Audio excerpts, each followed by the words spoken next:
예, 안녕하십니까.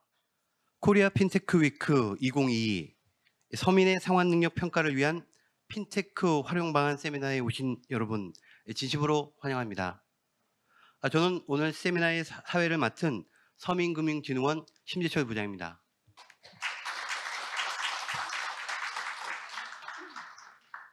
금년 1월 마이데이터 서비스가 전면 시행된 이후에 공공정보나 금융정보 등을 활용한 개인 맞춤형 금융 서비스들이 속속 출시되고 있습니다.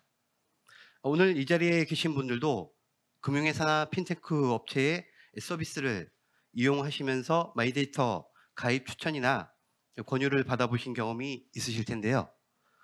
핀테크 기술은 서민의 금융 접근성을 제고하는 포용 금융의 측면에서도 다양하게 활용되고 있습니다. 저희 서민금융진흥원에서도 신용 점수가 낮아 고금리 대출을 이용할 수밖에 없는 저신용 서민들이 보다 적절한 상환 능력 평가를 위한 신용평가 모형을 개발하기 위해 핀테크 기술을 활용하는 방안에 많은 관심을 가지고 있습니다. 그런 의미에서 오늘 이 자리에 대한신용평가와 관련된 전문가분들을 모시고 서민의 상환 능력 평가를 위한 핀테크 활용 방안에 대해 이야기를 나눠보려고 합니다. 먼저 오늘 참석해 주신 분들을 소개하겠습니다. 서민금융진흥원 이재현 원장님 참석하셨습니다.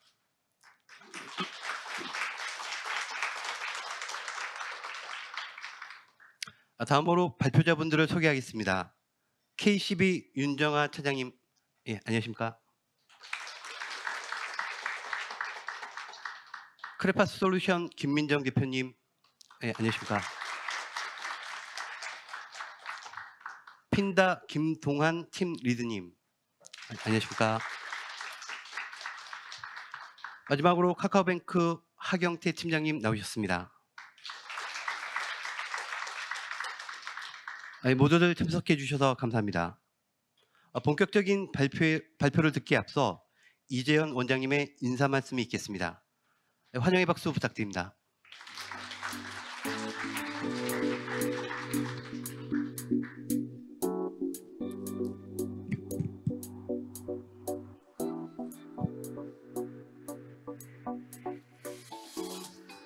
네, 안녕하십니까. 서민금융진흥원 원장 이재현입니다.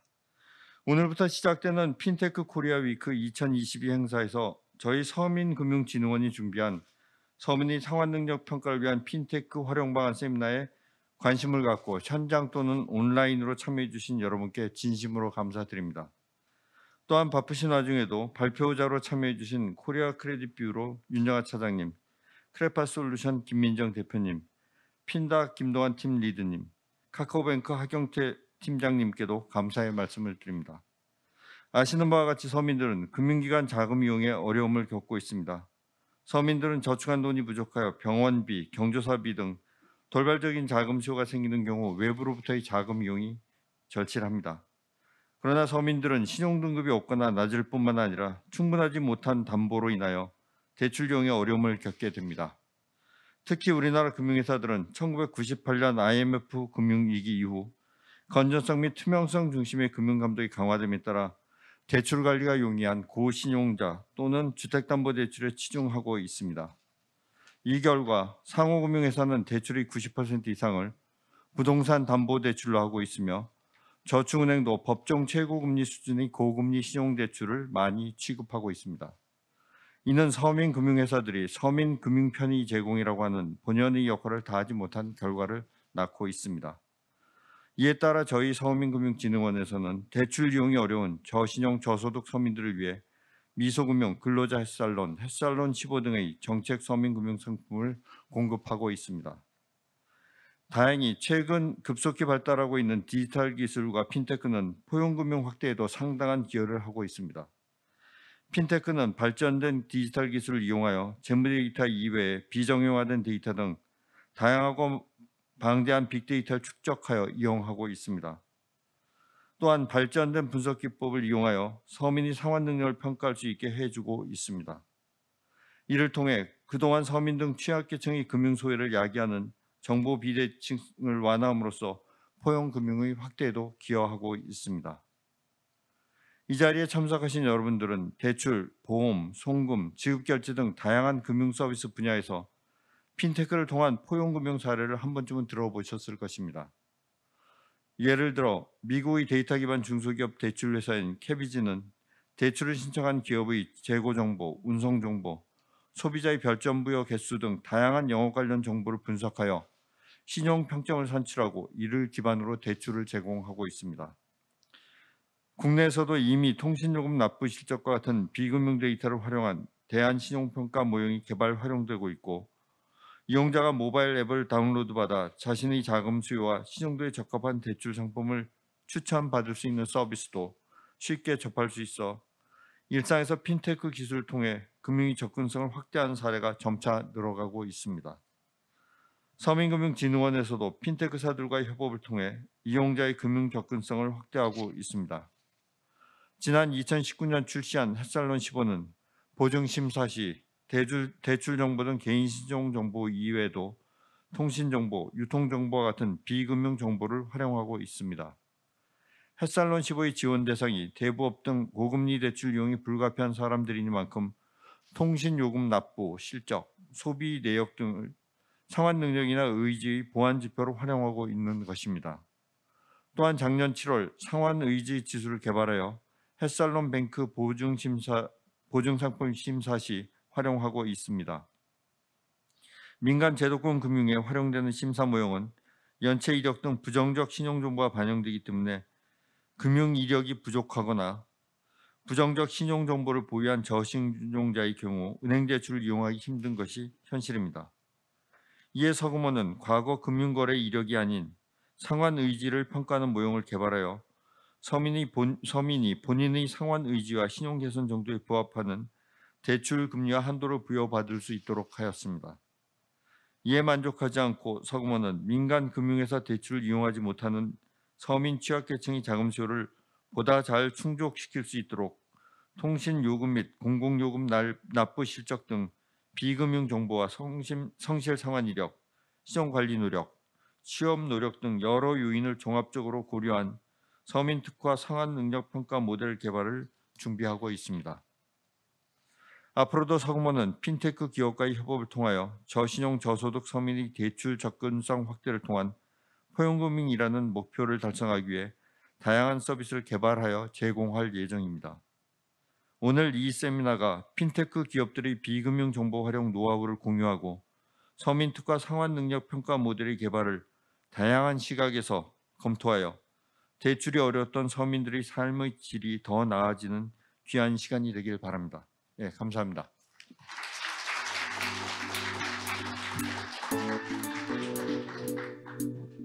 그 잠시 발표자분들하고 기념사진 촬영이 있겠습니다.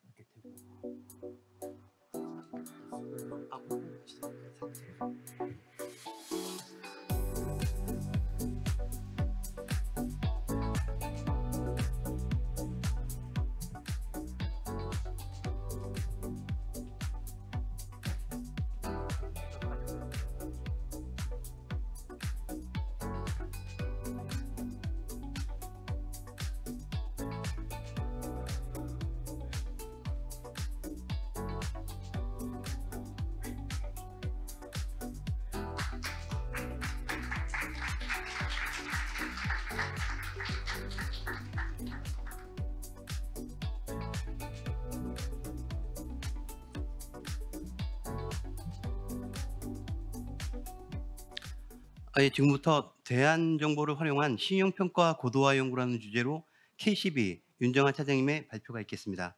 박수로 맞아주시기 바랍니다.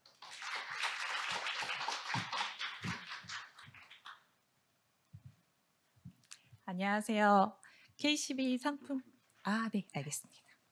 다시 인사드리겠습니다. K12 상품개발부에 근무하고 있는 윤정아라고 합니다. 반갑습니다. 네.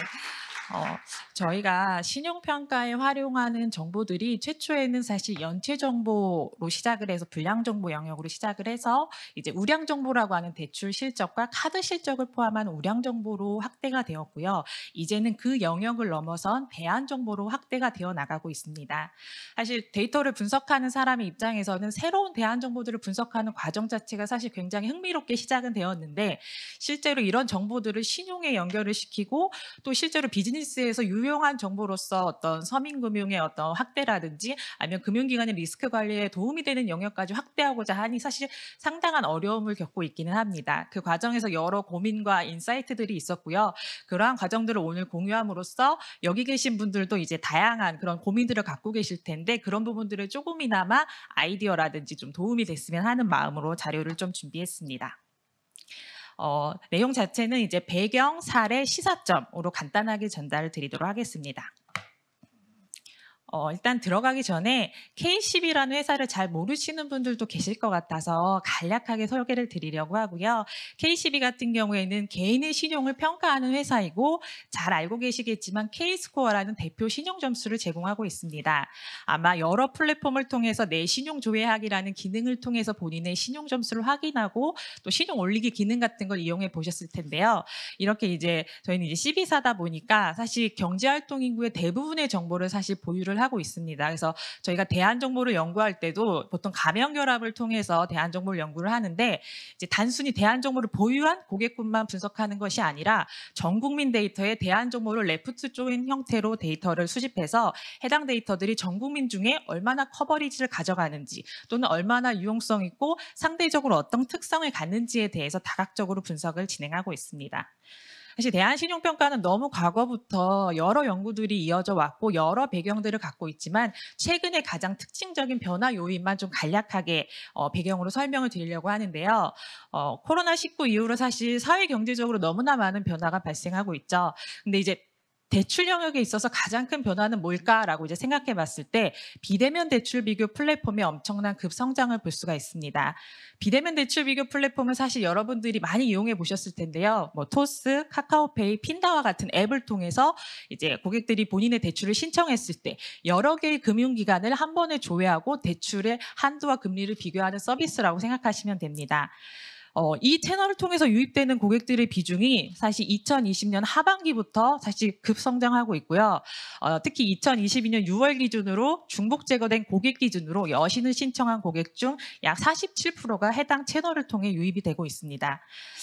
그렇게 유입된 고객들은 보통 한 번에 16개의 금융기관이 조회가 되고 있고 그렇다 보니 사실 소비자 이익 관점에서는 여러 금융기관의 정보를 한 번에 금리를 비교할 수 있다 보니 여러 금융기관을 좀 한 번에 조회한 고객들이 신용대출 금리가 사실 상당히 낮아지는 효과를 볼 수가 있었습니다. 물론 이제 최근에 고금리 기조는 여기 약간 반영이 안 됐다라고 보시면 될 것 같고요. 이렇게 비대면 대출 비교 플랫폼을 통해 유입되는 고객들의 신용 성향은 어떨까요? 한번 자세하게 살펴봤는데 저희가 신용 점수, K스코어 신용 점수라는 게 있고 이 점수를 구간별로 나눠봤을 때 파란색 막대가 이제 비대면 대출 비교 플랫폼에서 유입된 고객들인데 중간에 많이 쏠려 있는 현상을 보실 수가 있습니다. 그만큼 이제 중위 등급 고객들의 유입 비중이 높고요.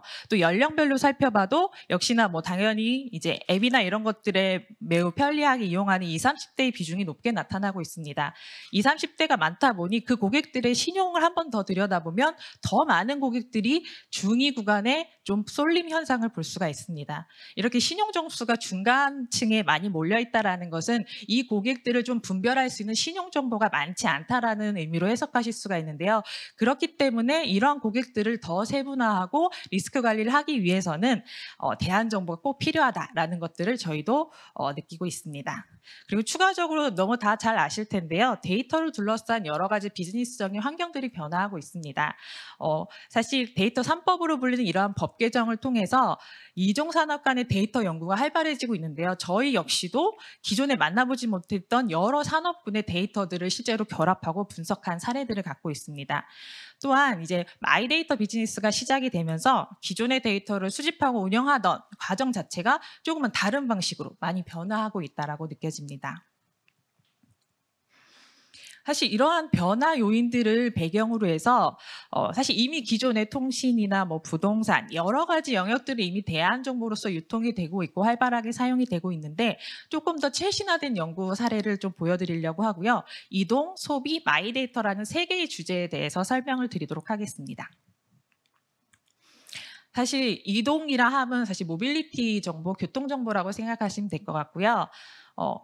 사실 이동, 모빌리티가 실용과 무슨 상관이 있을까라는 물음표가 지금쯤 아마 머릿속에 가득하실 텐데 저 역시도 데이터를 보기 전에는 사실 그런 물음표가 가득했고요. 근데 단순히 이동 정보를 신용에 사용하기는 사실 어려울 거로 사실 보고 있고 이 사람들이 어디로 이동하는지, 얼마나 안전하게 운전하면서 이동하는지 또는 규칙적으로 어딘가를 지속적으로 이동하는지 이런 패턴을 찾아가다 보면 결국 신용과의 연결고리를 찾아낼 수 있다라고 생각하고 있고요.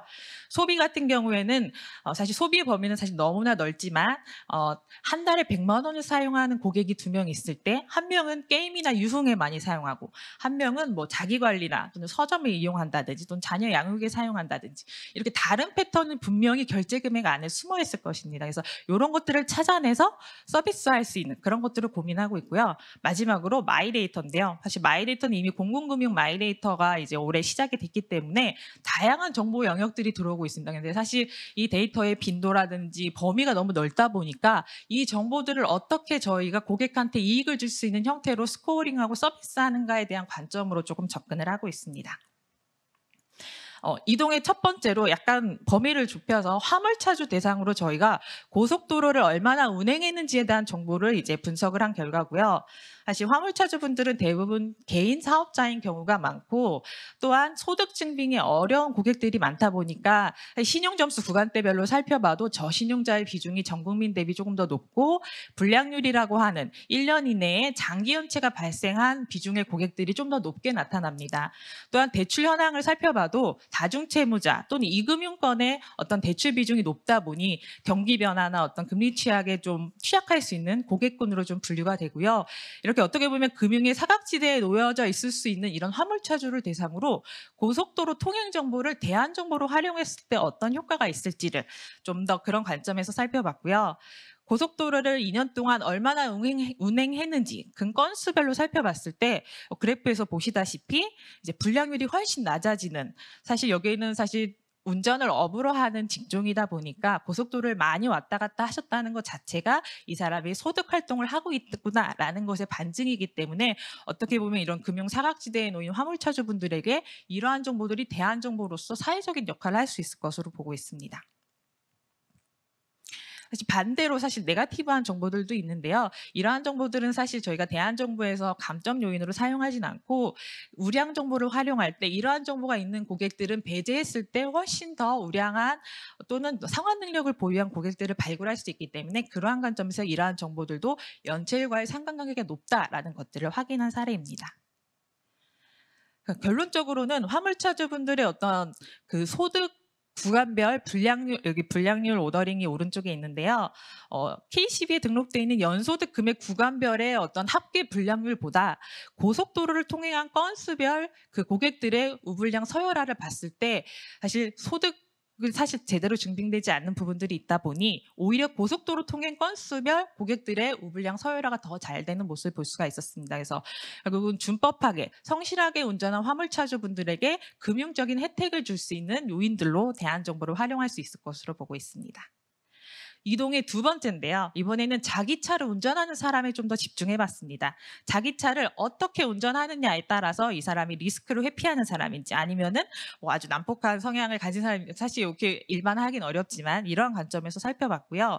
운전 습관 점수라는 것은 사실 이 사람이 가속을 했는지 뭐 급감속을 했는지 이런 정보들이 영향을 미쳐서 점수로 생성이 된 것이고 이 점수가 나쁠수록 사실 뭐 사고율과의 관계도 높겠죠. 이런 약간 난폭한 운전을 했을 때 조금 더 금융의 연체율이 높은 것으로 나타났습니다. 사실 신용과의 관계가 엄청 높다라기보다는 어느 정도 조금 비슷한 성향들을 나타내는 것을 조금 연체율 정보로 비교를 할 수가 있었고요.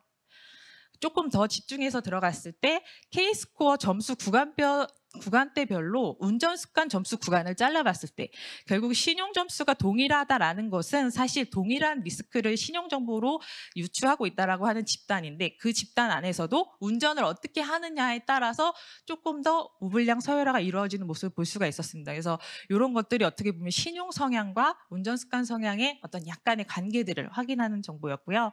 연령대별로 살펴봤을 때도 사실 전체 연령대보다는 20, 30대 좀 더 포커싱했을 때 이러한 특징들이 더 두드러졌습니다. 그래서 향후에 이런 운전 정보를 활용할 때 어떤 관점에서 조금 더 활용할 수 있을지 이런 것들을 좀 고민하는 사례였고요.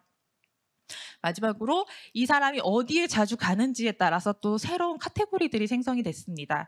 뭐 당연하게 리즈너블하게 생각하실 수 있는 정보들인데 골프장에 가시는 분과 뭐 어디 가시는 분 서로 다른 자산을 가질 수 있고요.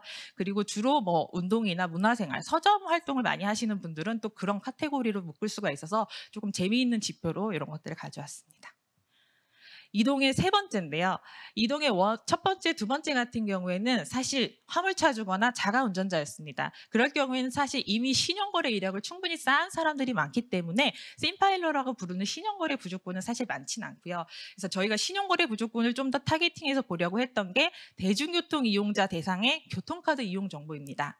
사실 저도 매일 교통카드를 이용하는데 결국 특정 시점에 저희가 출퇴근 시점을 사실 가장 집중해서 보고 있고요. 특정 시간대에 장기적으로 계속적으로 교통카드를 이용하는 사람은 사실 그렇지 않은 사람과 비교했을 때 상대적으로 조금 더 직장 활동을 하고 있거나 어떤 특정 사회 활동을 하고 있는 것으로 판단할 수 있기 때문에 이런 정보들이 불량휴가의 상관관계도 또 높게 나타난 것으로 확인됐습니다. 그래서 향후에는 저희가 이동에 대한 정보들을 각각의 영역별로 나눠서 좀 서비스하는 부분들을 고민을 하고 있고요.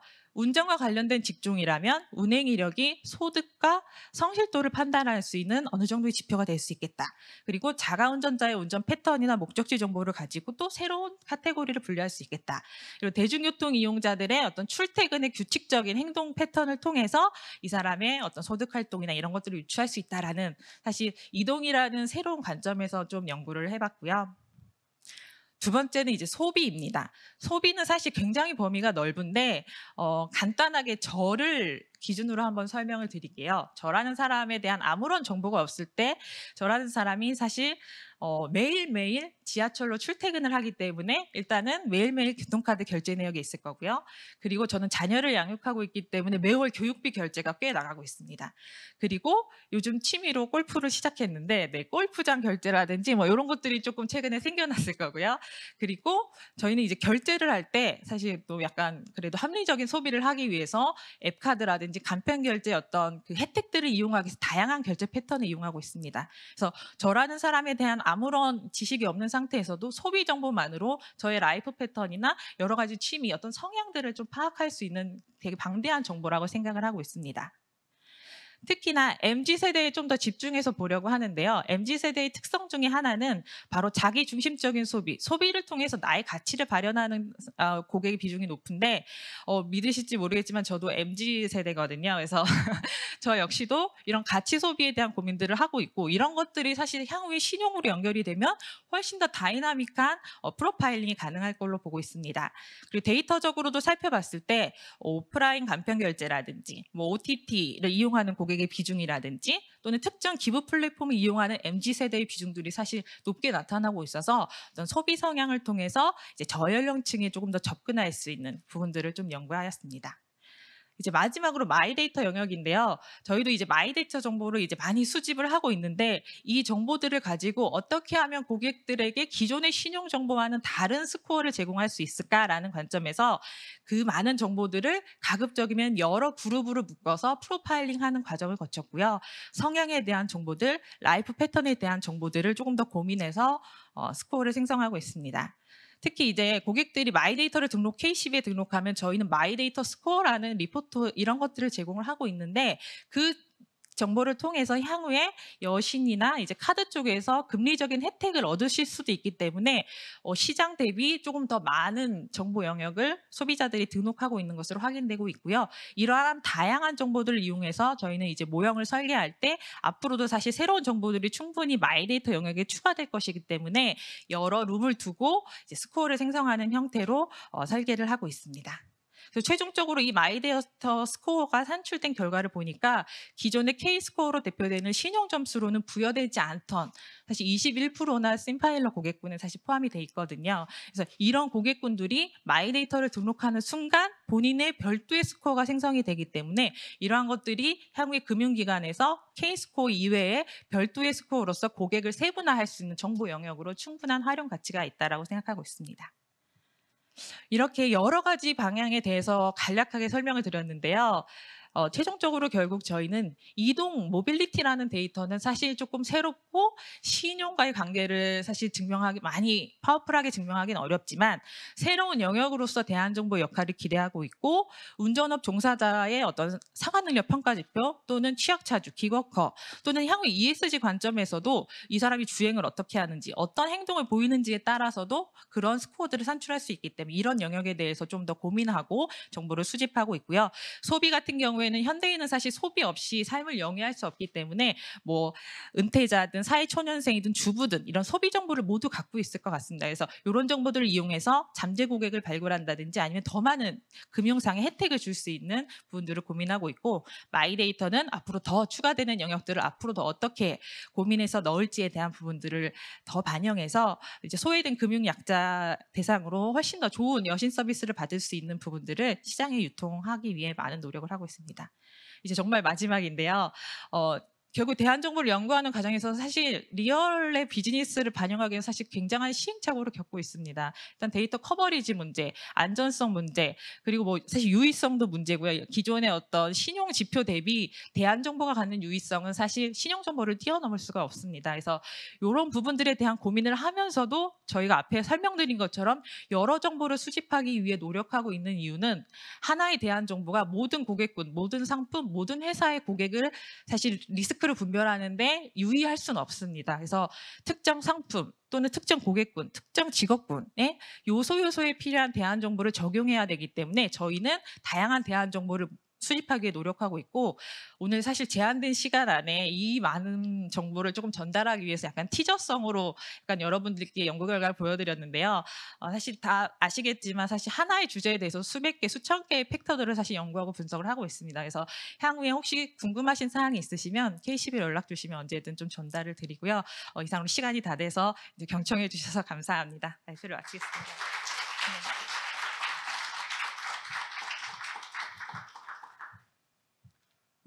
네. 네, 윤정환 차장님 발표 감사합니다. 다음은 금융 소비자 중심의 신용평가, 숨은 신뢰 성향을 찾아내기 위한 비금융 정보의 활용이라는 주제로 크레파스 솔루션 김민정 대표님의 발표가 있겠습니다. 박수로 맞아주시기 바랍니다.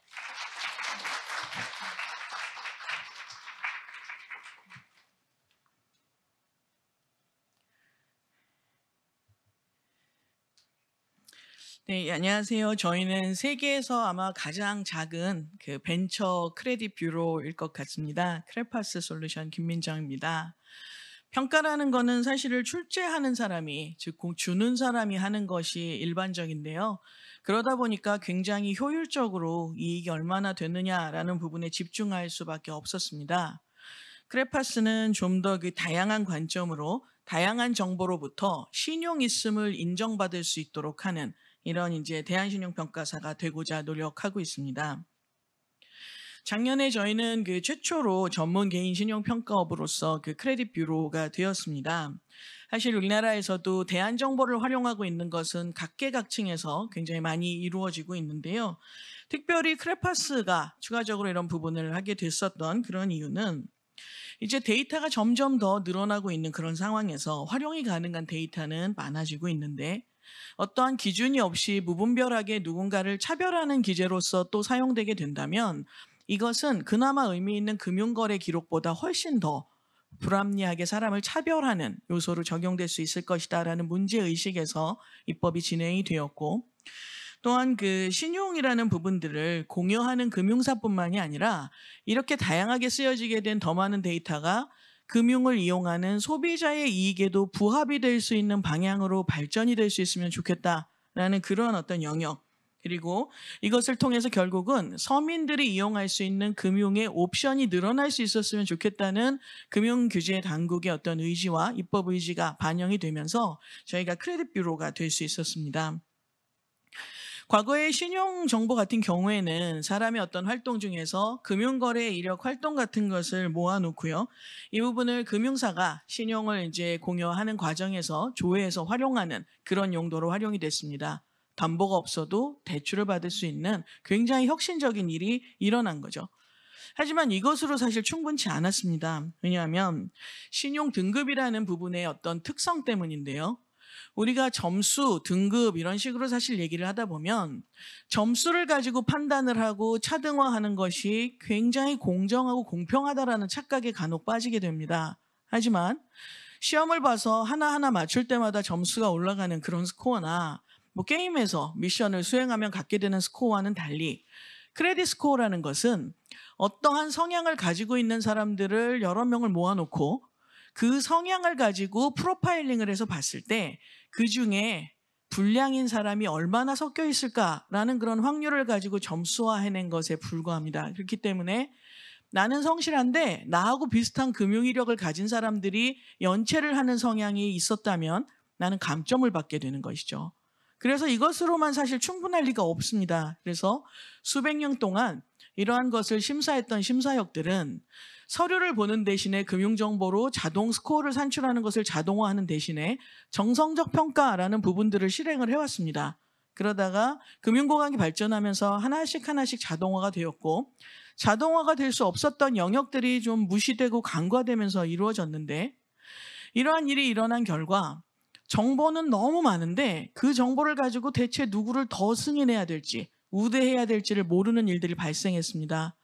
정말 금융이 필요한 중신용자들의 너무 많은 사람이 모여있고 그 사람들은 금융거래 이력만 가지고는 은행에서 대출받을 방법이 없는 사람들입니다. 이렇게 될 때는 어떤 일들이 벌어질까요? 1금융권, 2금융권 등등 심지어는 서민금융까지도 동일한 금융정보를 가지고 컷오프만 낮춰가면서 조금 규제를 달리해가면서 적용을 하다 보니까 결국은 애매하게 있는 사람들 중에서 승인할 사람을 발견하는 것에는 제한적일 수밖에 없고 그중에 더 나쁠 것 같은 사람을 걸러냄으로써 우량을 늘려내고 금리를 확대하는, 중금리를 확대하는 이렇게밖에 사실 할 수 없는 일이었죠. 그래서 저희는 이 부분들을 해결하기 위해서는 360도 신용평가가 필요하다라고 생각합니다. 사실 굉장히 많이 말씀을 듣는 것 중에서 대한신용병보 중에 어떤 것이 가장 유의성이 있느냐라는 말씀을 많이 듣는데요. 이것은 실험 중이고 앞으로도 계속 실험 중일 것입니다. 소셜, 인터넷, 모바일, 통신 여러 가지 빅데이터를 저희도 활용을 합니다만 그것을 이용하는 소비자들의 행태가 계속해서 바뀔 것이기 때문에 어느 하나의 정보를 가지고 이 문제를 다 해결할 것이다 라고 할 수는 없습니다. 다만 금융정보뿐만이 아니라 다른 다차원적인 영역들을 가지고 그 사람이 규제에 의해서 집중시킨 정보가 아니라 나의 신용이 있음을 인정받기 위해서 자발적으로 제공한 정보로 평가해 줄 수 있는 역량을 만들어낼 수 있어야 된다라는 생각을 하고 있고요. 그래서 그 금융정보가 부족한 신파일러들에게 있어서는 신용평가를 좀 더 정확하게 할 수 있는 기재로서 그리고 금융정보는 많지만 그냥 비슷한 중신용자, 중저신용자에 있는 사람들에게는 그 사람들의 성향을 판단해서 신용을 보강해 줄 수 있는 방법으로 대한신용평가는 발전해야 된다라고 저희는 생각하고 있습니다. 그래서 저희는 금융정보와 마찬가지로 그동안 모으고 활용하기 어려웠던 그런 생활 속 빅데이터들, 비금융 데이터를 활용하는데요. 사실 대형 금융사, 빅테크, 핀테크 회사들 같은 경우에는 빅데이터를 사용하는 게 의미가 있나라는 고민에 앞서서 다양한 빅데이터를 분석하고 실험하고 여러 테스트하는 것이 이미 일상화되어 있습니다. 하지만 데이터가 아무리 많이 활용할 수 있게 되어 있다 하더라도 중소규모의 저축은행이나 스타트업 같은 경우에는 그 데이터를 수집하기도 어렵고 의미 있게 만들어내기도 어렵고 지속적으로 검증해가면서 정말 내 의사결정을 바꾸게까지 만드는 데까지의 노력을 투자할 수 없습니다. 그래서 저희 크레파스가 모아진 그런 영역들을 가지고 그동안의 대안을 제시하기 어려웠던 분들이 자동으로 대안을 제안할 수 있게 하는 그런 기재들을 만들어 드리기 위해서 노력을 하고 있고요. 실제 그 중신용자들한테 있어서 의미가 있나라는 부분들을 통신사의 빅데이터를 가지고 분석을 했습니다. 사실 통신 데이터라고 하면 통신 납입이라든지 통신 프로그램이라든지 이런 스몰 데이터성도 있지만 이 사람이 평균 통화 초수가 얼만큼인데 직전 3개월 대비 직전 일주일 동안에 편차가 어느 정도 움직였는지 등등을 가지고 행동의 일관성이나 행동의 안정성 같은 것을 체크해 볼 수 있는 수많은 빅데이터 패턴들이 있는데 이것을 가지고 저희가 그 CB 등급하고 크로스로 해서 테스트를 해봤었던 결과 보통 스왑인, 스왑아웃 같은 그런 분석을 하는데요. 그 신파일러들에 대해서도 적용이 됐을 뿐만이 아니라 금융 정보를 오히려 가지고 있는 사람들에 있어서는 이런 모바일 성향이 다른 어떤 대안신용 정보들보다도 훨씬 탁월하게 우량할 가능성이 있는 사람들을 추가 찾아낼 수 있었다라는 결과를 도출할 수 있었습니다. 저희는 X, Y, Z 이 세 가지 축의 대안 정보에 대한 것을 계속 모으고자 합니다. 사실 이런 영역들을 모은 것은 사실 수십 년 된 일인데요. 그동안은 우리가 축적해서 검증된 데이터만을 활용했다면 앞으로는 제공받고 검증해 가면서 실험하듯이 사용해야 한다라는 것이 저희의 어프로치입니다. 우선 첫 번째 영역은 그 신뢰성, 비헤이비어를 보는 영역입니다. 금융신용 정보가 금융신용 등급이 금융거래 이력을 가지고 신뢰할 수 있는 금융행동이라는 부분들을 인정했다면 그것이 부족하거나 낮은 사람들에게는 다른 비금융 영역에서의 활동, 행동, 빅데이터로부터 추출한 어떤 성향 이런 것들을 가지고 금융정보가 없어도 믿어줄 수 있는 사람이라는 판단을 할 수 있는 그런 비헤이비어라는 축을 흔들고 있고요. 텔코 데이터와 모바일 데이터 우선 그 두 가지 축을 가지고 저희가 10개 등급으로 부도율 중심으로 이렇게 이제 구축을 해놓았고 앞으로 여기에 YZ를 붙이려고 하는데요. 소비 성향 데이터가 그 다음입니다. 사실 소비 성향을 분석해서 마케팅을 하거나 한도를 조정하거나 하는 것은 신용카드에서 오랫동안 했던 일입니다. 하지만 신용카드를 예전만큼 사람들이 필수적인 지불수단으로 쓰지 않는다는 데에서 약간의 누수들이 발생을 하는데요.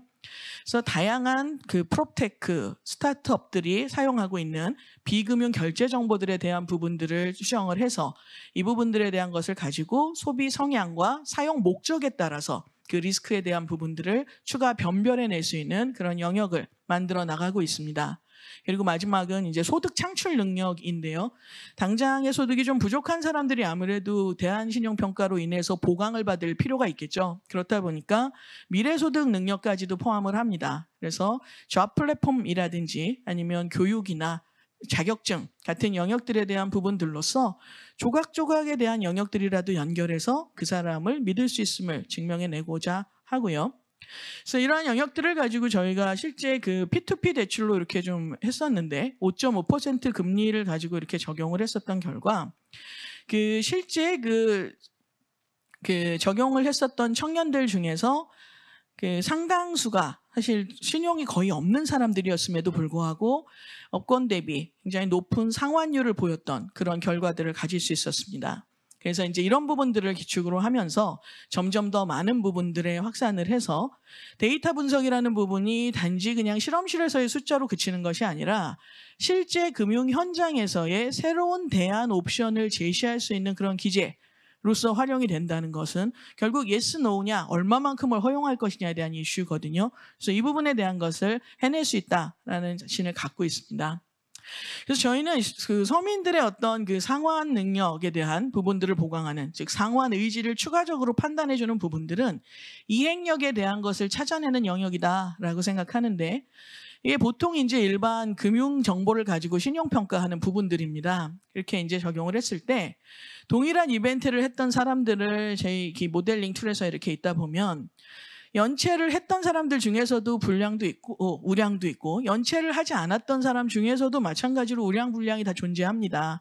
이런 경우에 우리는 그냥 비율을 보면서 점수를 깎는 용도로 지금까지 적용을 했다면 현재는 나중에는 굿인데 현재 그냥 연체했던 경력만 있어서 똑같이 점수를 깎이는 이런 20% 이상에 대한 사람들은 점수가 깎이지 않게끔 해줄 수 있는 것, 이것이 대안신용평가가 해야 되는 일이라고 생각하고 있고요. 그래서 SK텔레콤과 함께 빅데이터로 저희가 테스트 구간들을 가지고 만들었었던 이런 부분이 있었는데요.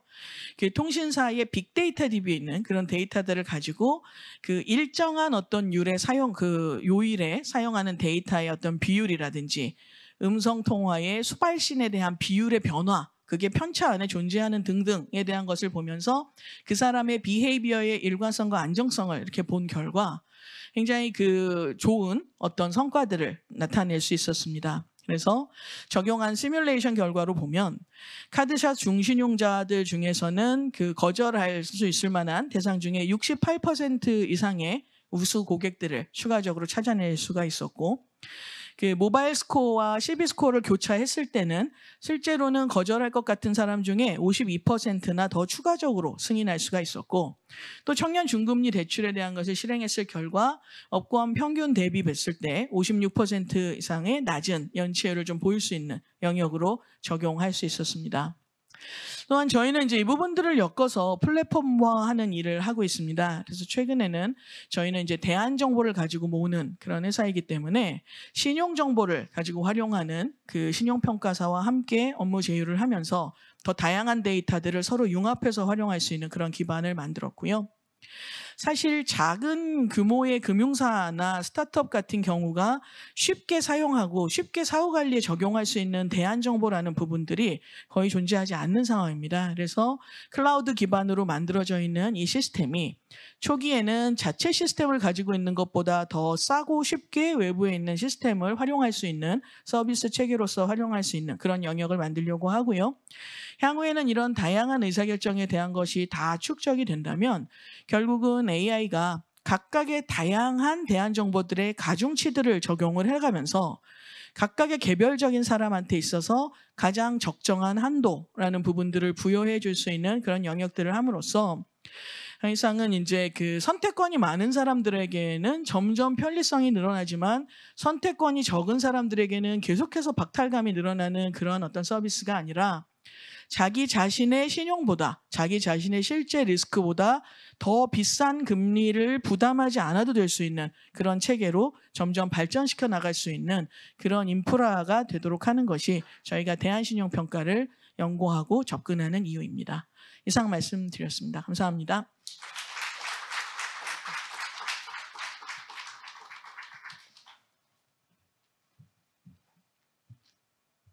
네, 김민정 대표님 발표 감사합니다. 다음은 핀테크 서비스를 통한 상환 능력, 의지 인덱스 발굴이라는 주제로 핀다 김동환 팀 리드님의 발표가 있겠습니다. 박수로 맞아주시기 바랍니다.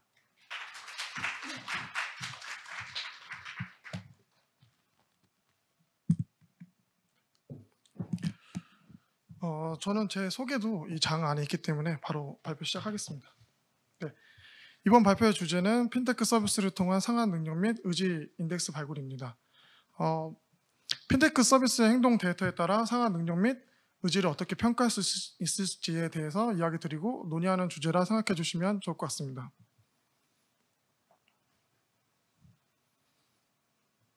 네.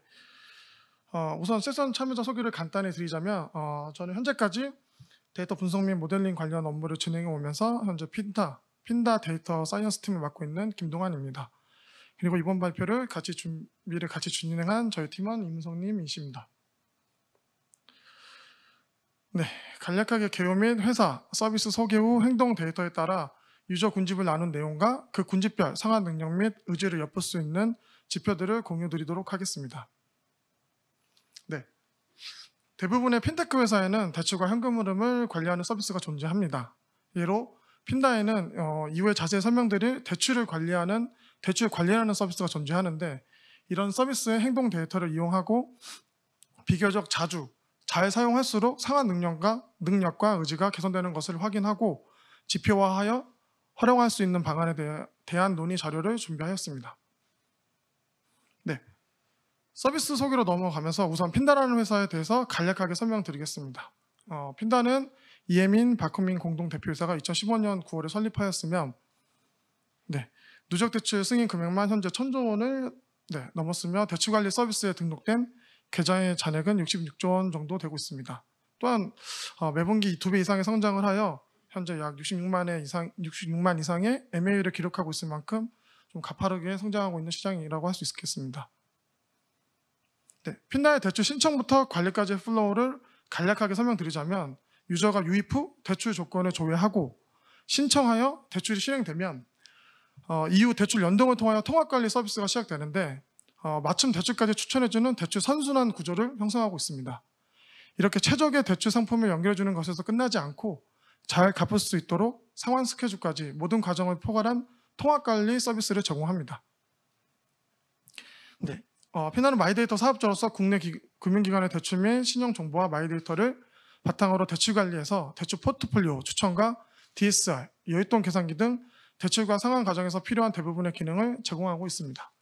말 그대로 대출을 관리하여 사용자가 효율적으로 잘 갚을 수 있도록 해주는 것이라 할 수 있습니다. 네, 또한 이렇게 대출 관리에서 수집한 데이터들을 통하여 서비스를 지속적으로 강화하고 있는데요. 먼저 최적의 대출을 선택할 수 있도록 고객에게 노출되는 대출 상품들의 신뢰도 및 실행 예상 시간을 모델을 통하여 제공하고 있고, 더 좋은 대출로 갈아탈 수 있도록 신용정보와 마이데이터 및 고객 행동 데이터 등을 이용하여 시점별 최적의 금리 및 한도를 예측하여 제공하는 서비스를 고도화하고 있습니다. 또한 최적의 상태에서 대출을 상환하고 자산을 관리할 수 있도록 신용점수와 현금 흐름 등에서 최적의 플랜을 예측하여 제공하는 서비스를 고도화하고 있습니다. 네. 지금까지 핀다 서비스들을 소개를 하였는데, 그렇다면 이런 핀테크 서비스들을 어떻게 이용하는 사람들에게서 상환 능력, 의지가 개선되는 것을 확인할 수 있는지 공유해 드리도록 하겠습니다. 우선 타겟 분석을 위해서 금융 관리가 필요한 고객군을 선정하고 이 고객들의 몇 가지 행동 데이터로 군집 분석을 수행하였습니다.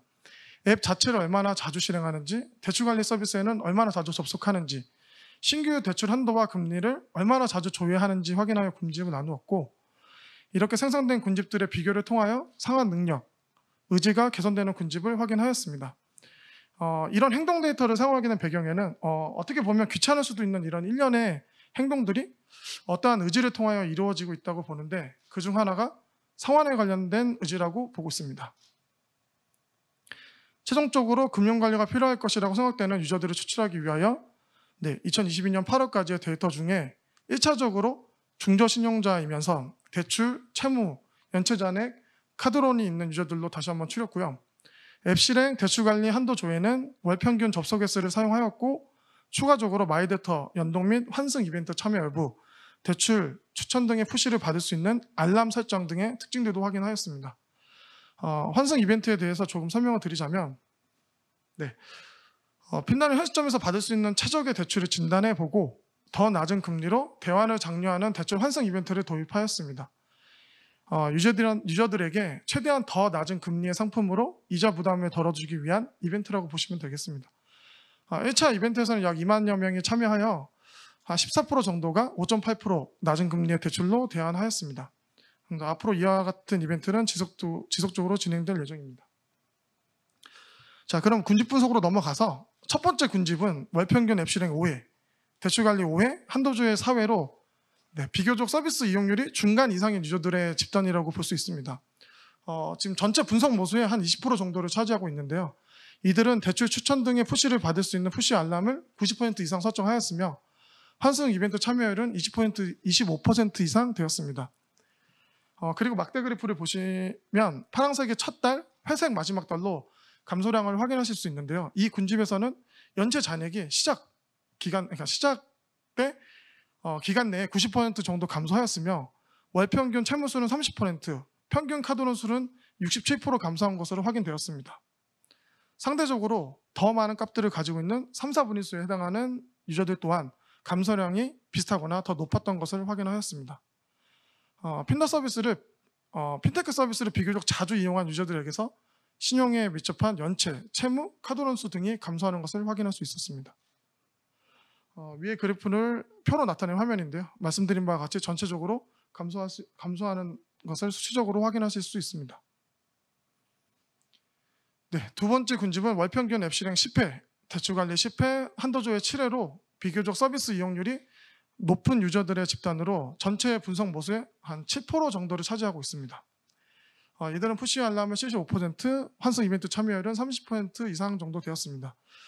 이 군집에서 역시 군집 1에서 말씀드린 것과 같이 연체 잔액, 월평균 채무수, 카드론 등이 군집 1과 비슷하게 감소를 하였는데 조금 특별히 1인당 평균 금리가 1.8% 정도 눈에 띄게 감소하였습니다. 특히 환승 이벤트를 참여하여 대환에 성공한 고객들은 기존보다 평균 5.6% 금리가 감소하였습니다. 세 번째 군집은 월평균 앱 실행 10회, 대출관리 10회, 한도조회 4회로 이 역시 서비스 이용률이 높은 유저들의 집단으로 볼 수 있는데요. 전체 분석 모수의 한 10% 정도를 차지하고 있습니다. 저희는 이 군집의 유저들을 군집 2와 비슷하지만 군집 2에 비하여 현금 흐름에 조금 더 관심이 많은 집단으로 보고 있습니다. 이 군집 역시 군집 1과 같은 항목들이 비슷하게 감소하였고 특별히 카드 사용률이 눈에 띄게 감소하였습니다. 월평균 사용률은 약 38% 감소하였고 비교적 사용률이 높은 3, 4분위수에 해당하는 유저들은 사용률이 약 46% 정도 감소하였습니다. 네, 결론으로 가서 이야기를 이어가자면 1, 2, 3 군집에서 보았듯이 이런 핀테크에서 제공하는 서비스들의 충성도가 높은 유저들은 서비스 활용을 통하여 연체와 채무를 줄이고 현금 흐름을 원활히 하는 모습을 보였습니다. 앞으로 이제 핀다뿐만이 아니라 이제 제공하고 있거나 핀테크에서 제공하고 있거나 제공하는 서비스들을 계속 확장하고 이런 충성도가 높은 유저층을 계속 확대해 나갈 계획을 가지고 있을 거라고 생각을 하는데요. 현재는 앱 실행, 대출 관리 접속, 한도조회 관련 조금 단순할 수도 있는 데이터만을 이용하였지만 이런 서비스 확장과 함께 상환 스케줄 클릭 데이터나 대출 관리 각 기능, 클릭 등 조금 더 세분화된 행동 데이터들을 지속적으로 추가하고 지표 지수화하여 주기적으로 전달 가능하도록 협업된다면 고객 상환 능력 및 의지 판단에 도움이 될 것으로 기대하고 있습니다. 네, 이상으로 발표를 마치도록 하겠습니다. 네, 감사합니다.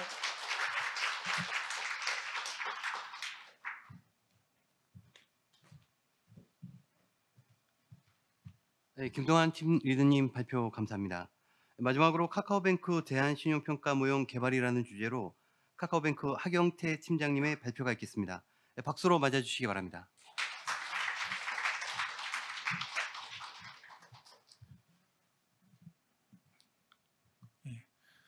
안녕하십니까. 저는 카카오뱅크에서 신용평가 모형 개발과 운영을 담당하고 있는 하경태입니다. 오늘 이렇게 코리아 핀테크 위크 세미나 자리에서 발표할 수 있는 기회를 주신 데 대해 대단히 감사하게 생각하고 있습니다. 저는 오늘 여러분들께 카카오뱅크에서 개발한 대한신용평가 모형을 소개하고자 합니다.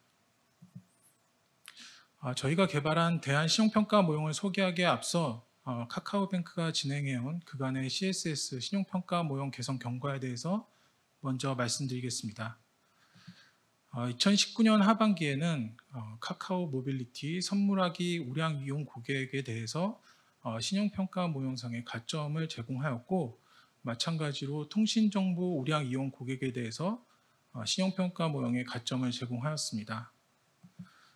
21년 6월에는 전통적인 금융정보와 통신정보 등의 비금융정보를 감형 결합하여 새로운 신용평가 모형을 개발하고 이를 통해 모형 변별력 개선과 금융이력 부족 고객에 대한 신용평가 다각화를 진행하였습니다. 실제 저희가 개발한 모형을 적용한 이후에 중신용대출 취급 실적이 대폭 개선되었는데요. 중신용대출 취급액은 모형 적용 이전 대비 모형 적용 이후 약 5배 이상 증가하였고 중신용대출 취급 비중 또한 10%대에서 금년 6월 말 기준으로 22.2%까지 대폭 상승하였습니다. 또한 신용정보, 그러니까 12사의 신용정보 기준으로 중위 등급, 특정 등급에 집중되었던 금융이력 부족 고객을 저희가 개발한 모형에 의해 이렇게 리스크 수준에 따라 차별화할 수 있게 되었습니다. 저희가 개발한 이런 모형을 적용하고 모형의 성과를 확인하면서 자신감도 얻었지만 한편으로는 대안정보 활용에 대한 갈증 또는 아쉬움도 많이 느꼈습니다.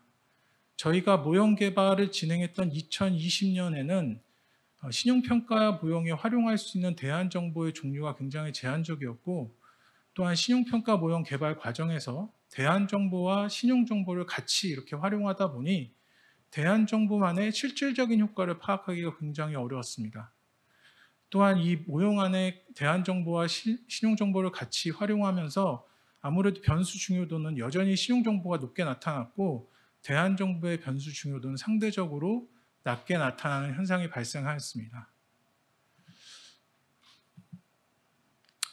따라서 저희 카카오뱅크 신용리스크 모델링 팀에서는 대안정보 위주로 구성된 신용평가 모형을 개발하기로 결정했고 금년 초부터 대안신용평가 모형 개발을 진행하였습니다. 대안신용평가 모형 개발을 위한 데이터는 가명정보 결합을 통해 확보하였습니다. 가명정보 결합 제도는 2020년 8월 시행된 개정된 신용정보법이 시행되면서 가능해진 제도입니다. 가명정보란 개인을 식별할 수 있는 정보를 가명 처리하여 추가적인 정보 없이는 개인을 알아볼 수 없도록 조치한 데이터를 말합니다. 카카오뱅크를 포함하여 가명 결합에 참여하는 기관들이 각사의 데이터를 금융보안원과 같은 데이터 전문기관에 전송하고 금융보안원은 이 데이터를 받아서 가명정보 결합을 진행하고 카카오뱅크는 다시 이 데이터를 전송받아 데이터 분석과 모형 개발을 진행하게 되었습니다. 가명 결합을 통해서 개인정보 이슈 없이 다양한 이종 산업 간의 데이터를 결합하고 데이터 분석 또한 모형 개발에 활용할 수 있게 되었습니다. 그리고 데이터 가명 결합을 통해 대출 실행 고객뿐만 아니라 대출 신청 고객을 대상으로 모형 개발에 활용할 수 있게 되었고 가명 결합을 통해 기존 대출 실행 이후에 보였던 연체 또는 부도 데이터를 확보하여 모형 개발에 소요되는 기간을 단축시킬 수 있었습니다. 이번에 저희가 개발한 대안신용평가 가명결합에 참여한 기관은 총 11개 기관입니다. 총 11개 기관, 1,700여 개의 변수, 약 3,700만 건의 가명결합 데이터를 활용하여 대안신용평가 모형을 개발하였습니다. 저희가 모형 개발에 활용한 대안정보의 예시를 몇 가지 소개해 드리겠습니다. 먼저 카카오뱅크 모임통장입니다. 카카오뱅크 모임통장은 여러 명의 모임원이 참여하여 사용할 수 있는 카카오뱅크의 대표적인 수신 서비스로 현재 약 1,000만 고객이 사용하고 계십니다. 카카오뱅크 모임통장 보유 기간이 길수록 우량한 것으로 나타났고 다음은 금융결제원 정보입니다. 금융결제원이 보유한 다양한 자동이체 정보, 통신료, 카드료, 보험료, 공과금, 신문 구독료, 회비 등의 다양한 이체 정보를 활용하여 여러 가지 변수를 생성하였습니다. 그 중에서 금융결제원의 자동이체 실적이 있는 고객 중에서 전액 출금 건수 비중이 높을수록, 즉 자동이체 성공 확률이 높을수록 우량한 것으로 나타났고 다음은 롯데멤버스입니다. 롯데멤버스 회원이면서 롯데 상품권 이용 금액이 클수록 우량한 것으로 나타났고 마지막으로 교보문고 회원 가입 기간이 길수록 우량한 것으로 나타났습니다. 이것은 저희가 이번 대안신용평가 모형 개발에 활용한 몇 가지 변수의 예시이고 이 외에도 다양한 변수를 분석하고 모형 개발에 활용하였습니다. 앞서 보여드린 바와 같이 사람들과의 관계, 일상생활에서의 상거래, 다양한 종류의 지급 결제들이 신용도와 관련이 있음을 확인할 수 있었습니다. 저희가 다양한 대안 정보를 통해 개발한 대안 신용평가 모형입니다. 카카오뱅크를 포함하여 카카오 공동체, 소액결제, 자동이체, 유통정보, 도서구입정보 등 총 7개 정보 영역을 결합하여 저희는 대안 신용평가 모형을 개발하였고 이것을 저희는 카카오뱅크 스코어라고 명명하였습니다. 카카오뱅크 스코어는 10등급 체계로 구성되어 있으며 정규 분포 형태로 이렇게 분포가 잘 펼쳐져 있고 분량률 또한 등급에 따라 이렇게 우상향하는 형태로 잘 서열을 하고 있음을 보여주고 있습니다. 모형의 성능을 살펴보기 위해 KS와 AR 지표를 통해 변별력을 확인하였습니다. KS와 AR은 누적 우량 분포와 누적 분량 분포를 통해 변별력을 판별하는 지표인데 일반적으로 수치가 높으면 높을수록 우수한 모형이다 이렇게 판별하고 있습니다. 특히 AR 같은 경우에는 50% 이상이면 우수한 모형이다라고 보고 있는데요. 실제로 이 지표상으로 봤을 때 카카오뱅크 스코어의 변별력이 굉장히 우수하다는 것을 확인할 수 있었습니다. 다음은 상관관계입니다. 카카오뱅크 스코어와 12사의 신용점수, 국내 대표적인 두 12사의 신용점수와의 상관관계를 살펴보았습니다. 일반적으로 상관관계가 1에 가까울수록 절대값 1에 가까울수록 상관관계가 높다라고 이렇게 보고 있고, 절대값 0.7 미만인 경우에는 상관관계가 높지 않다라고 이렇게 보고 있습니다. 따라서 카카오뱅크 스코어와 신용 점수와의 상관관계가 높지 않다라고 이렇게 볼 수 있고, 상관관계가 높지 않다는 것은 신용 점수가 카카오뱅크 스코어의 증감에 영향을 끼치지 않는다는 것을 의미합니다. 따라서 신용 점수가 낮더라도 카카오뱅크 스코어는 높게 산출될 수도 있음을 의미하고 있습니다. 사실 저희가 개발하고 이렇게 소개한 자리에서 모형의 성능이 우수하다고 이제 말씀드리는 게 굉장히 어떻게 보면 자화자찬으로 보일 수는 있는데, 실제 저희 이제 모형 개발에 참여했던 내부의 이제 모형 개발자들이 11개 기관을 감명 결합하고 처음에 이제 이 모형을 대안 정보 위주로 구성된 모형을 개발할 당시에는 성능이 어느 정도 나올까에 대해서 굉장히 좀 의구심 또는 반신반의하기도 했었습니다. 근데 이제 최종적으로 이런 결과를 보고 이렇게 굉장히 상당히 고무적인 반응을 나타내기도 했었고요. 카카오뱅크 스코어의 변별력을 좀 더 세분화해서 살펴보았습니다. 고객군별로 살펴보았는데요. 카카오뱅크 스코어의 전체적인 변별력은 12사 신용점수보다 높게 나타나고 있습니다. 특히 금융이력 부족 고객군, 심파일로 고객군에서는 카카오뱅크 스코어의 변별력이 신용점수에 비해 상당히 높게 나타나고 있음을 살펴보실 수 있습니다. 이것을 다시 연령대별로 한번 살펴보았는데요. 25세 미만, 이제 막 사회생활을 시작한 사회 초년생들이 많이 포진한 25세 미만에서 12사 신용점수 대비 카카오뱅크 스코어의 변별력이 높게 나타나고 있습니다.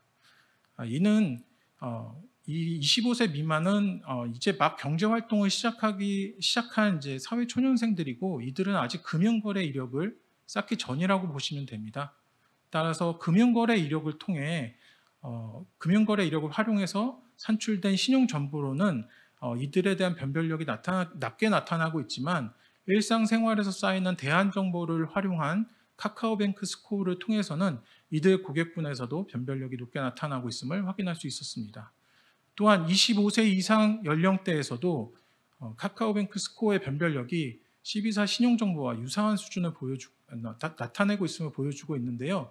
이는 비단 금융 이력이 부족한 고객군뿐만 아니라 금융 이력을 보유한 고객에서도 카카오뱅크 스코어, 즉 대안 정보를 통한 신용평가가 유효하다는 것을 보여주고 있습니다.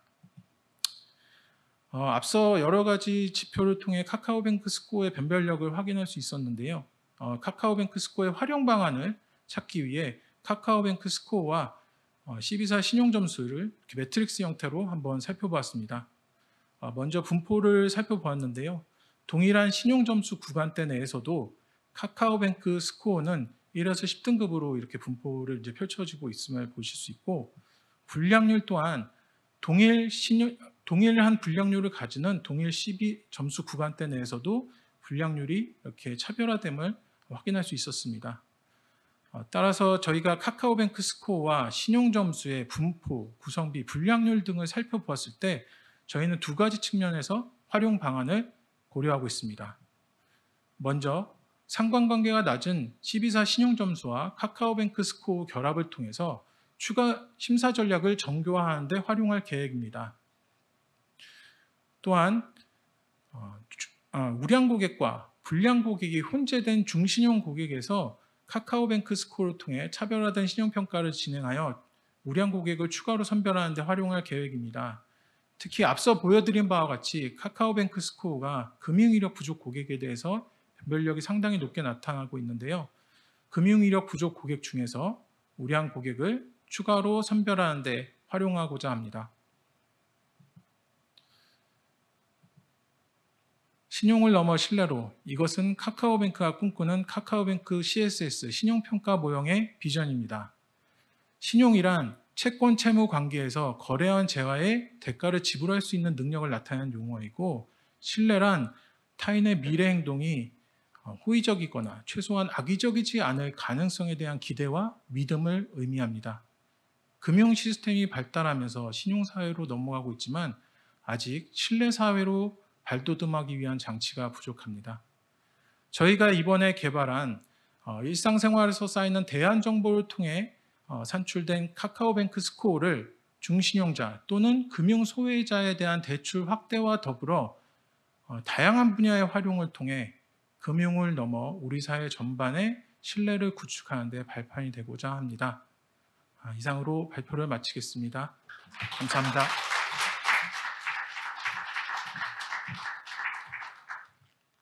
네, 허경태 팀장님 발표 감사합니다. 이어서 발표자분들과 함께 토론 및 질의응답 시간을 갖도록 하겠습니다. 종합 토론을 위해서 잠시 자리를 정돈하도록 하겠습니다. 잠시만 기다려 주시면 감사하겠습니다.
오늘 종합토론회 사회는 서민금융진흥원 김진희 금융사업본부장님이 맡아주시겠습니다. 박수로 환영해 주시기 바랍니다. 나머지 이제 토론자분들께서도 자리에 앉아주시기 바라겠습니다.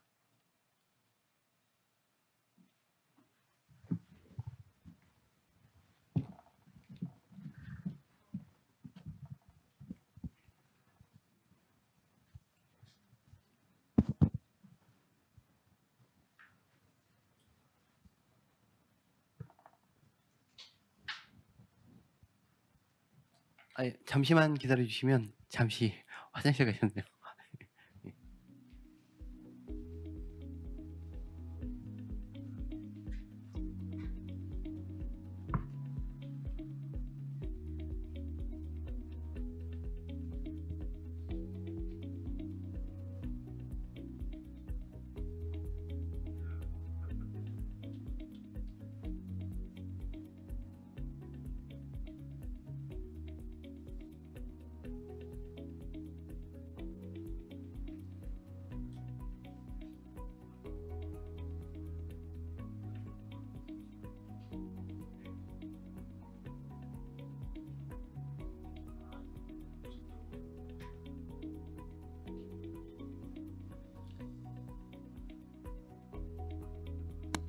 자, 이제 그 종합 토론을 시작하도록 하겠습니다.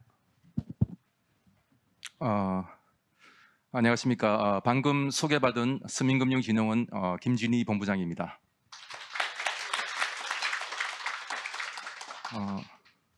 지금부터 약 15분에 걸쳐서 서민의 상환 능력 평가를 위한 핀테크 활용 방안에 대해 발표자분들의 의견을 듣고 또 플로에 계신 우리 청중분들께 질문을 받는 방식으로 토론을 진행하도록 하겠습니다.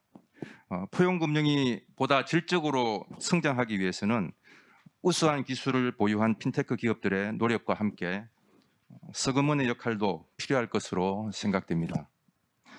현재 서금원에서는 서민의 상환 능력을 보다 촘촘하게 평가하기 위한 신용평가 모델을 개발하고자 준비하고 있습니다.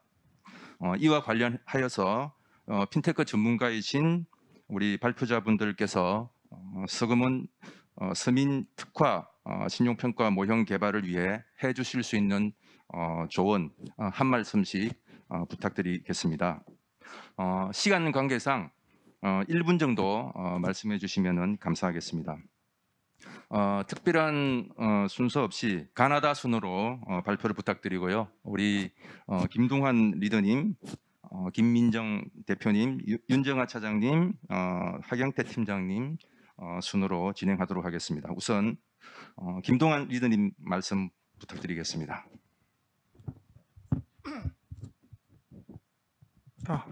네, 다시 한번 이런 자리를 마련해 주셔서 감사드리겠습니다. 서민 신용평가 모델에 대한 문제나 이렇게 서민을 평가할 때 문제가 데이터의 부재가 조금 큰 문제라고 생각합니다. 더 좋게 제대로 잘 판단해 드리고 싶지만 좀 데이터가 부족한 부분이 좀 문제가 되고 있는데, 이런 것들이 오늘같이 이런 핀테크 활용에 대한 논의가 계속 이루어지면 좀 어느 정도 해결이 잘 될 수 있을 거라고 기대하고 있습니다. 네, 감사합니다. 네, 감사합니다. 이어서 김민정 대표님 말씀 부탁드리겠습니다.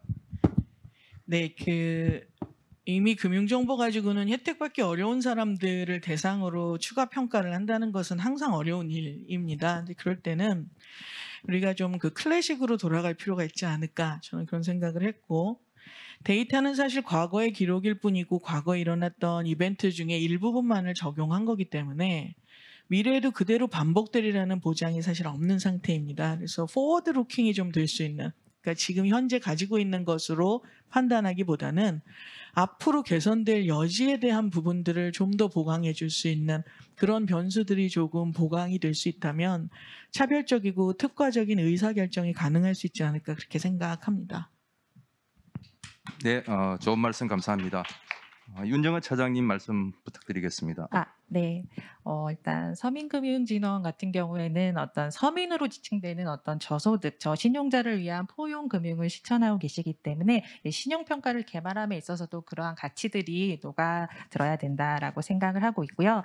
이제 언론에서 제가 이제 서치를 해보니까 2021년 햇살론 15를 신청한 대출 신청자 중에 이제 심파일러의 비중이 사실 45% 정도가 있었고, 그런 고객들이 약간 그런 금융정보 부족을 이유로 심사에서 많이 탈락한 것으로 좀 언론에서 확인을 했었는데, 그러한 부분들에 있어서는 사실 앞단에서 말씀하신 것처럼 다양한 대안 정보들을 활용해서 충분히 이제 그에 맞는 신용평가를 활용하실 수 있을 거라고 생각이 되고요. 추가적으로 저희가 이제 서금원뿐만 아니라 어떤 서민의 어떤 새로운 대안 정보들을 이제 유통하기 위해서는 기존의 어떤 마이데이터 영역이나 이런 데 있어서 새로운 정보를 또 빠르게 또 보강할 수 있고 좀 많이 유통이 될 수 있는 체계도 더 많이 이루어졌으면 좋겠습니다. 네, 감사합니다. 네, 말씀 감사합니다. 마지막으로 하경태 팀장님 말씀 부탁드립니다. 예, 오늘 자리가 서민금융 평가를 위한 이제 핀테크 활용인데요. 사실 저는 어찌 보면 서민금융진흥원이 어떤 서민 대출에 대한 데이터가 굉장히 많을 거라고 생각이 됩니다. 그래서 핀테크 활용도 중요하지만 어찌 보면은 내부에 축적된 정보 중에 좀 더 활용할 수 있는 거를 발굴하고 이런 것들을 평가에 활용하면 어떨까라는 생각을 해봤고요. 그리고 또 저는 이제 모형을 개발하기도 하고 운영하는 입장에서 핀테크나 대안 정보를 활용하는 것도 중요하지만 결국 이제 그게 모형에 들어갔을 때 변별력을 계산하는 것도 좋지만 실제 운영할 때 이런 것들이 얼마나 안정적으로 제공이 되고 이렇게 장애 없이 잘 운영이 될 수 있을까라는 부분도 굉장히 고민을 많이 하거든요. 따라서 어떤 변별력의 개선도 중요하지만 안정적인 데이터 확보 이런 것들도 고민을 하셔서 그런 변수들을 활용하시면 도움이 될 것 같습니다. 네, 발표자분들의 좋은 말씀 감사드립니다. 말씀해주신 내용들은 서민 특화 신용평가 모형 개발 시 참고하도록 하겠습니다. 시간이 부족한 관계로 이 자리에 계신 청중 가운데서 2분 정도 질문을 받고 토론 및 질의응답 시간을 마치도록 하겠습니다. 질문이 있으신 분은 손을 들어서 표시해 주시면 되겠습니다. 네, 저기 오른쪽에 계신 분이 먼저 손을 드셨는데 질문해 주시죠. 네, 안녕하세요. 오늘 핀테크 발표 너무 잘 들었습니다. 저는 서민금융진흥원 기획조정부 양현숙 대리라고 합니다. 다름이 아니라 핀다의 김동환 리드님께 질문이 있습니다. 행동 데이터를 기반으로 하는 군집 분석을 통해 금융생활의 개선에 의지가 있는 집단을 특정한다고 하셨는데 저희 서민금융진흥원도 부채 감축, 신용도 개선 정도를 고려한 상환 의지 지수를 보증 심사에 일부 반영하고 있습니다. 향후에 서금원의 그 상환 의지 지수를 개선한다면 어떠한 행동 데이터가 있을지 궁금합니다. 네. 저희가 요번에 좀 간략하게 분석한 거긴 하지만 좀 크게 봤던 앱 실행이나 한더조회 같은 그런 큰 행동들 외에 로그 데이터, 그러니까 좀 동적인 로그 데이터가 있을 수 있고 그 로그 데이터를 이용해서 결과가 아웃풋된 또 DB 데이터가 있을 수 있고 이런 데이터들을 조금 더 세분화해갖고 아까 마지막에 결론 때 말씀드린 것처럼 뭐 각 기능들을 얼마나 클릭했는지 그 전후로는 어떤 것들을 어떤 뷰 스테이지에 있었고 어디에 머물렀다가 얼마큼 더 클릭했는지 이런 행동 데이터들 외에 뭐 DB 데이터 등등 이런 것들을 다 조합해서 조금 크게 스코링해서 드릴 수도 있을 거고 그런 변수들을 하나하나 스크린해서 개별적으로 드릴 수도 있을 것 같고 그렇게 좀 협업을 하면은 좀 도움이 되지 않을까 생각하고 있습니다. 네, 김동환 리더님 답변 감사합니다. 시간 관계상 한 분 정도만 질문 추가로 받도록 하겠습니다. 예, 아까 손 들으셨던 분, 예. 안녕하십니까. 질문하시죠. 예. 제가 좀 드릴 말씀이 있는데 우선 핀다에서 발표해 주신 분께 저는 사실 요즘 대출 중개 플랫폼들이 많이 활성화되어 있어서 그런 부분이 되게 편의성도 많이 강화됐다고 생각합니다. 하지만 서민들 입장에서 이제 아까 말씀하신 것처럼 상환 의지 굉장히 중요하지만 서민이라고 하시는 분들의 대다수의 특징이 좀 소득이 불안정하거나 대출을 필요로 하시는 분들 그리고 상환 의지가 강하신 분들의 특징은 연체를 안 하려고 하시거든요. 근데 그분들이 선택하는 대안이 사실 추가 대출입니다. 추가 대출. 그러다 보니까 핀다 이용 횟수가 많이 늘어날 수도 있는 거거든요. 근데 상환 의지를 고려해서 만약 신용을 평가해서 좀 더 낮은 금리에 좀 더 많은 한도의 대출을 이제 일으켰을 때 그게 그 상환 능력과 약간 상환 능력이 결여된다면 나중에 사회적 문제로 부실로 이어질 수도 있지 않을까 하는 우려가 좀 되는 부분이 있고요. 거기에 대해서 혹시 어떻게 생각하는지 하고 K12 그 좀 발표하신 분한테도 한 분 질문이 있는데 아까 그 화물차 운전자분들에 대한 그 약간 비계량적인 그 팩터들을 말씀을 해주셨고 이제 연구 결과 이렇게 말씀해 주셨는데 사실 화물차 운전자분들 중에서 고속도로를 이용하지 않는 분들이 굉장히 많습니다. 예를 들어서 택배하시는 분들 고속도로 이용하실 일이 없거든요. 근데 혹시나 우려 때문에 말씀드리는데 잘못된 그 접근으로 인한 그런 개발된 팩터들이 적용됐을 때 오히려 더 이제 안 좋은 결과를 이렇게 도출할 수 있는 건데 거기에 대한 혹시 그 검증이나 이런 건 어떻게 하고 계시는지. 그러니까 뭐 시행착오가 많이 있을수록 검증이 많이 있을수록 안정성은 더 강화된다고 보거든요. 혹시 검증은 어떻게 하고 있는지 이게 좀 궁금합니다. 네, 제가 먼저 질문을 받았으니까 답변을 드리자면 말씀하신 대로 추가 대출을 더 하기 위해서 찾아오시는 분들도 분명히 많이 있습니다. 네, 그런 데이터들도 여기에 다 공유 드리진 못했지만 그런 문제도 있긴 하지만 한 개인당 무한정으로 이제 계속 대출을 할 수 있는 건 아니기 때문에 어느 정도 그 리미트가 있고 저희 이용자들이 그렇게 계속 대출 수가 많긴 하지만 저희가 또 그거를 관리할 수 있는 서비스들이 있기 때문에 네, 그런 분들이 같은 뭐 600점대, 500점대 신용 점수를 갖고 있지만 그 중에서 아까 말씀드린 20%, 10% 이런 분들은 계속 추가 대출을 하면서도 대출 관리를 잘해서 연체가 더 이상 처음엔 있었지만 서비스 꾸준히 이용을 해서 연체가 감소되고 채무수도 더 좋은 대출로 갈아타면서 저희가 이제 추천해드리고 있는 서비스도 있기 때문에 이런 것들을 시작은 그렇게 조금 문제가 될 수 있었지만 이런 서비스들을 자동이체에 걸어놓는 그런 의지와 같이 좀 의지를 갖고 잘 이용을 하시면서 이런 것들을 관리를 잘 해서 조금 본인들의 그런 신용, 현금 흐름 이런 것들이 좀 향상됐다 이렇게 말씀을 드릴 수 있을 것 같습니다. 저도 답변을 드리자면 일단은 질문이 굉장히 날카로워서 그 아주 짧은 시간에 그러한 그 인사이트를 도출하셨다는 거 일단 대단하다고 생각하시고요. 그리고 사실 저 역시도 데이터를 분석할 때 사실 데이터의 한계를 느끼는 게 저희는 이번 근본 데이터 결합은 사실 한국도로공사와 이제 협업을 해서 연구가 이루어졌고요. 거기서 보유하고 있는 정보는 사실 그 고속도로에서 발생하고 있는 정보들을 보유하고 있습니다. 그래서 사실 그 정보에 한정해서 분석할 수밖에 없었고 그래서 거기서 수집된 정보만으로도 충분히 고속도로 통행하는 화물차주에 대해서는 유의미한 결과들을 볼 수 있었는데 말씀하신 대로 택배라든지 아니면 택시라든지 여러 가지 운전을 업으로 하는 종사자분들 중에 이제 시내 주행하시는 분들이 많을 것 같아요. 그래서 사실 이런 연구 결과들을 토대로 저희가 하고 싶은 거는 결국 전체 도로를 주행하는 정보들을 모두 수집해서 말씀하신 그런 그 오분류 없는 그런 데이터들을 활용해서 전체적으로 사회적인 어떤 기여를 할 수 있는 정보들을 좀 더 확대해 나가려고 하는 이제 시작이라고 보시면 될 것 같습니다. 네.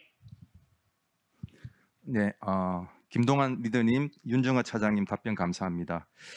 오늘 발표해주신 그리고 또 토론에 참여해주신 우리 네 분께 감사드리고요. 시간 관계상 종합 토론은 여기서 마치도록 하겠습니다.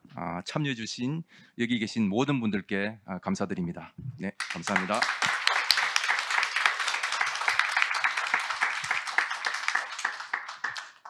자, 이제 마무리를 해야 할 시간입니다. 앞으로도 금융 취약계층 지원을 위한 정책 서민금융과 혁신 기술을 보유한 핀테크 기업이 포용금융을 실현하기 위해 할 수 있는 일들을 함께 고민하고 이를 실천하기 위한 논의가 보다 활발하게 이루어지길 바랍니다. 오늘 세미나에 참석하신 여러분들도 유익한 시간이 되셨기를 바랍니다.